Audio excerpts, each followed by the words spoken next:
নোনা জলে জন্ম, নোনা সব অঙ্গ প্রত্যঙ্গ, অথচ এর ডগা থেকে বেরিয়ে আসছে মিষ্টি রস।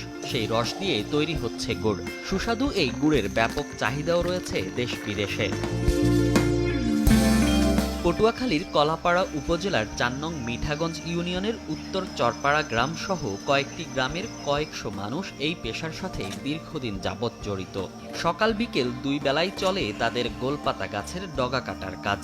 প্রতিদিন বিকেলে একবেলা ডগার মাথার কিছু অংশ কেটে রশির সঙ্গে একটি ছোট্ট হাঁড়ি বেঁধে রাখা হয়। পরদিন খুব ভোরে এসব হাঁড়ি থেকে রস সংগ্রহ করা হয়।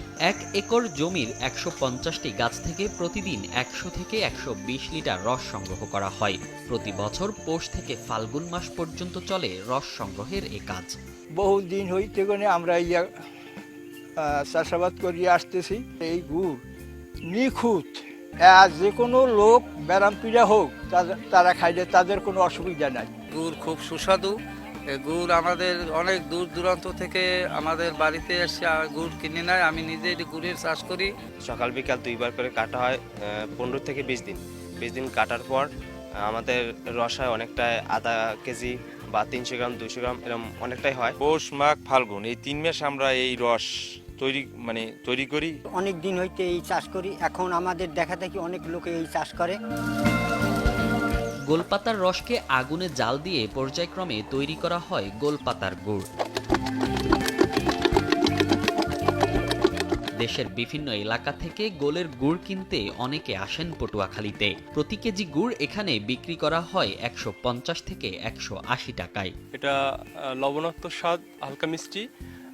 এটা অনেক দূর দূরান্ত থেকে লোক এসে কিনে নেয়, আমরাও নিই। এটা খুবই ভালো।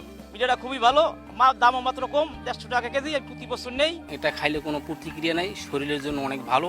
দেশব্যাপী গোলগুড়ের চাহিদা বাড়তে থাকায় আরও গোলপাতার চারা রোপণের পরিকল্পনা নিয়েছে জেলার বন বিভাগ। ইতিমধ্যে টেকসই বন ও জীবিকা প্রকল্পের আওতায় ২,২৫,০০০ গোলপাতার চারা রোপণ করা হয়েছে। চলতি অর্থ বছরে আরও ৫০,০০০ গোলপাতার চারা রোপণ করা হবে। গোলগাছের গুড় ও রসে আছে নানান গুণাগুণ। গোলের রস খেলে পেটের কৃমি দমন সহ মানুষের শরীরের পানি শূন্যতা দূর করে কর্মক্ষমতা বাড়ায়। যেখানে আখের রসে শর্করা থাকে ১৫ থেকে ২০%, সেখানে গোলগাছের রসে শর্করা থাকে ১৪ থেকে ১৮%। সময় সংবাদ, পটুয়াখালী।